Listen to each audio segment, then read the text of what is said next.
Welcome to Smack Talk. Link down below, as always, in the description box to credit WWE for putting this together. It's not too often that you're going to see featured superstars at the top, them being The Rock and John Cena. It was absolutely amazing, at least for me it was. Pat McAfee first hit the scene when SmackDown started, was talking with Austin Theory. They were talking smack to each other, and then The Rock came out, smacked Austin Theory, but I gotta give it to Austin Theory. There was no hesitation. There was no awkwardness. He was actually really good on the microphone. This whole segment was just absolute money. Big E in the WWE. This was very, very entertaining for me. I was just in love with it. Finn Balor defeats AJ Styles. This was a really good match. As always, it's the Judgment Day. It's AJ. For me, it never gets old. Grand Slam Finn. It was just good. There's really just nothing elaborate to go on about with this match. Rey Mysterio agreed to grant LWO Santos Escobar for a title opportunity. It was kind of cool because for a second, Rey was like, "You're trying to challenge me for the title?" Of course. Because there's a lot of camaraderie there. And usually in some circumstances, he would be going on about how he's angry. You took my spot. You're old. It's time for the young, fresh blood to come in. But he didn't do that. And that is when they were interrupted by the Street Profits with Bobby Lashley. And that's when they brought it up. Oh, isn't this cute? And they're kind of doing like the heel thing. But like I've said before in some of my prior videos, and I really, really do enjoy this, is even though, is Bobby Lashley and the Street Profits heel now? I don't know. But walking down the ramp, they were high-fiving people in the crowd. And I think that's cool because I never understood the whole, when you're a babyface, you're all about the crowd, a high five, yeah. And when you're a heel, you're the bad guy. Well, when you're the bad guy, just like in real life, there's always people that are going to cheer you on. You're still going to have a fan base. So to me, it's still heel to be able to go across the crowd for the people that do want to high five you, because if they're putting their hand out, they're basically endorsing you. They're saying, hey, I'm on your side. I like you. I respect you. I want a high five. Anyways, Bobby Lashley's doing that. At least I think they're heel.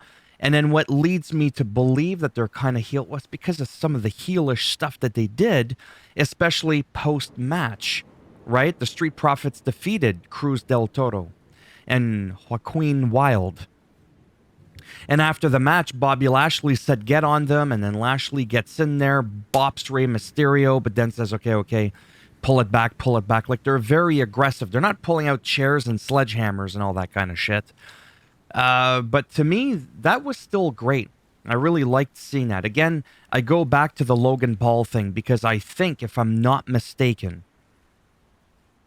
at least televised, not off camera with somebody's fucking smartphone, Logan Paul is one of the first people that I can remember that is definitely not face. He makes fun of the whole town and everything, but he's still walking down, and if he sees kids or whatever, or people reaching out, or they're drinking a prime drink or something like that, he'll shake their hands or give them a high five. And I think that is, like I said, really cool, and I wish that was a bit more the norm.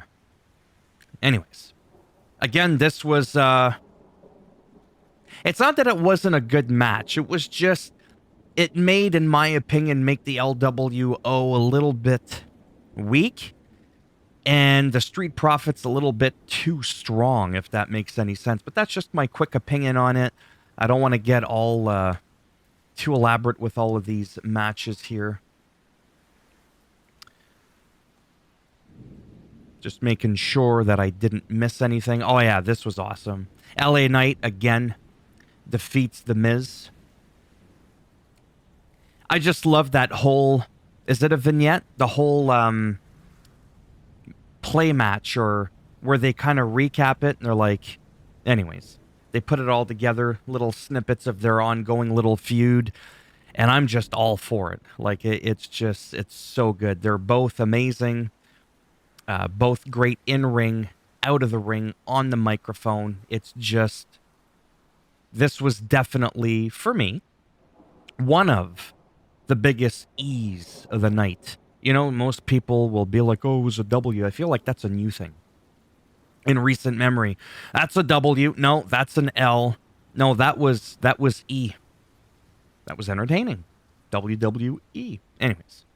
So yeah, this was great. Just overall. Oh, and then the post match. Good thing they showed him there, or I almost would have forgotten it. Just that quick little promo that he did after kind of added a little bit of the sprinkle on top of the cupcake. I don't even like cupcakes. It's very bad for the diabetes. Anyhow, Asuka defeats Bayley. You know, I like Asuka, and it's not that I don't like Bayley. I have a lot of respect for Bayley. She's been around for a long time. Solid worker, this, that, and the other thing. She plays her role well. I'm just being a prick. I really just don't like her when she talks, because she always says the same generic stuff, like, "You're an idiot. You're just such an idiot." Not everybody can be a Rock on the mic or a CM Punk. Yeah, that's right. I named somebody that's not in WWE. That's what I do. But the match overall was great. Asuka, again, one of my favorites. Just really enjoy even the look, the whole face paint thing, the hair. The only thing I don't like, and it doesn't matter what I think, I'm just sharing my thoughts because she doesn't give a rat's ass what anybody thinks, is her gold thong on top of her attire. It's fucking weird. But it's definitely original. Right? I mean, look at Marilyn Manson and how he dresses. I like that. It's different. She is definitely different. One of the most unique looks I've ever seen in a superstar, period. Man or woman. Like it just... Anyways, I liked it. It was still a good match, like I said.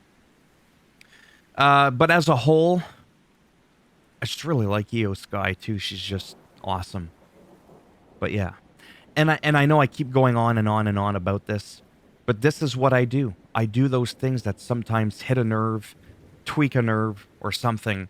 I think Bayley looks great, honestly. I really, really do. And for the people out there that are making fun of her, saying she's fat, you clearly don't know what fat is, and you only wish you had a girl like Bayley. You're just angry because you got to give yourself the 5-knuckle shuffle. And it probably relates to you can't see it because you haven't been that excited with a real woman for it to come out of its shell. Now that, I don't know if that was quite PG, but I don't give a shit. Seriously. It's fucking ridiculous. Really. I mean, nobody's saying shit about Piper Niven. I mean, I'm sure there's some people that are, but and again, I love Piper Niven. I really, really do. I think she's a good wrestler. I really do. She does her job well. Nia Jax, not so much. Botchmania, but yeah, I know I keep going on about it. It's because I keep seeing it brought up when I'm looking through Reddit, when I'm looking through Twitter. It keeps coming up, and I don't get it. Yes, she is, a little bit more inflated, slightly, compared to the younger days. But to call her fat and ugly? Yeah, no.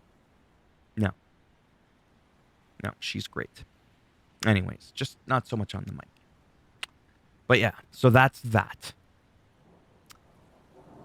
Oh yeah, the Grayson Waller show. This was nice. This was actually pretty good. Like I said, I'm starting to warm up to Grayson Waller, but I think it's also because I think he's slightly improving. In this shot, you could see John Cena still in tremendous shape. This is what I look like until I wake up in the morning.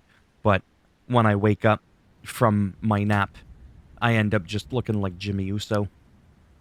AJ came out to the help of John Cena that was getting attacked, and then Solo came out. I still don't know what the hell they're doing with Jimmy Uso. Right? Like, it's making my eyes blink twice as much as they normally do. What the fuck direction is he going in? Is he with the bloodline? What the hell is going on? It's just very bizarre. I think it's poor booking that he's just kind of let loose, and it's so weird. And I hate when any superstar, which Jimmy did tonight, well, last night, whatever. They didn't come to see you, John. Now they came to see Jimmy Uso. But you're getting booed and everybody's calling out Cena's name, and then 10 seconds you technically backpedal and you go, yeah, they all love you, John. Right, because they all came to see him, not you. To me, that's not a heel tactic to be all like, to try to pull that narcissistic angle, because it's just not realistic.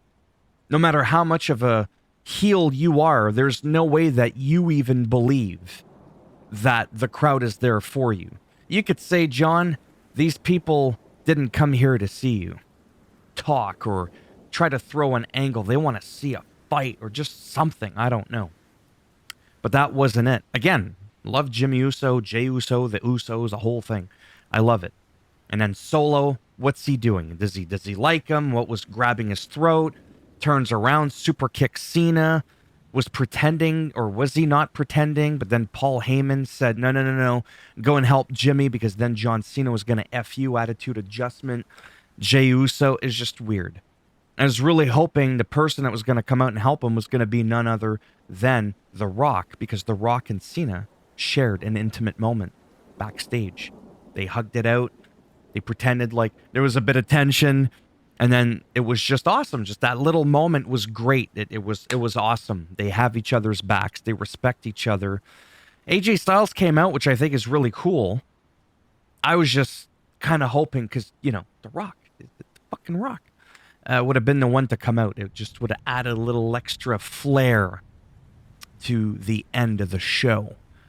But it didn't happen. That's okay. Maybe this is why I'm not in charge of creative, because maybe I come up with some stuff that make no sense. But yeah, this whole thing, like I said, that is one of my biggest pet peeves. Nobody came here to see you. They came here to see me. Okay? No. The Miz does something similar, but much more tactical, in my opinion. But I don't want to get too much into that. That was pretty much it. Again, if you go to the website, you could see that little moment that they shared in the back there. It was great. It was awesome between The Rock and Cena. I mean, it's just awesome. There it is right there. Boom. Right there. Like, that's just like, right. Oh, man. Because the look, it's so believable. And then they're just like, come on, man. How's it going? It was just great. Pat McAfee again. I'm going to sound like such an asshole. I love Pat McAfee. I think he's great. I really do. Talented, the whole thing, wrestles a bit, has his moment. Kind of reminds me of like a really excited Shane McMahon with ADHD. Or someone like me with ADHD, except Shane McMahon is a little bit more, celebrity than I am, obviously. But yeah, and it's not that I never liked him. On commentary with Michael Cole, it was money. Just put those two together, and that's it. Michael Cole and Pat McAfee, they are money. It brings a side of Michael Cole that I like, because I really like Michael Cole, and I really respect him. He's good at what he does. Still can't get over the Judgment Gay thing, but that's okay. It was a funny little slip up, and I'm sure we'll be talking about it for a long time.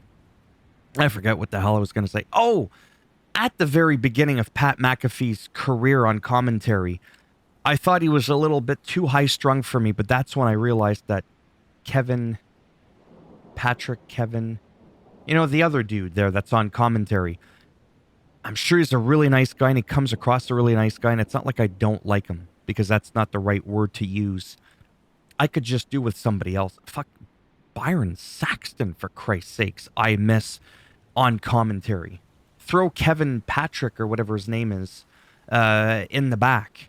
It sounds rude, but I'm just sharing with you. There's so many superstars. There's so many referees and ring announcers. You can only have so many that are like your top, and it doesn't mean that the other ones you hate them and you don't like them. It's just, if they vanished or got abducted by aliens, you wouldn't shed a tear over it. That's all I'm saying. It might sound rude, but it is what it is. I don't sugarcoat shit. Sugar's bad for the diabetes, so I can't sugarcoat it. Okay? Anyhow, that's the end of that ramble, that rant, whatever the hell you want to call it. And again, when Austin Theory was out, you know, the big arms and all that, which for his body, his arms are huge, but it was funny because I remember him standing there. You could see his arms, but then The Rock, you know, takes off his shirt there. just when you thought Austin Theory's arms were big, because The Rock is like 50, 51 years old. Austin Theory's 26. I mean, I'm not too good at math, but The Rock is literally twice the size and the age of Austin Theory. And, oh man, I love The Rock. He's in Fast Furious, just all these different movies. Oh man, this whole SmackDown was pretty sweet for me. Again, I could have tweaked some stuff, but who cares what I think? As always, if you liked the video, thumbs up. It does greatly help support the channel with the algorithm and making me a little bit more relevant in the search results when people are looking shit up on the internet. So they say.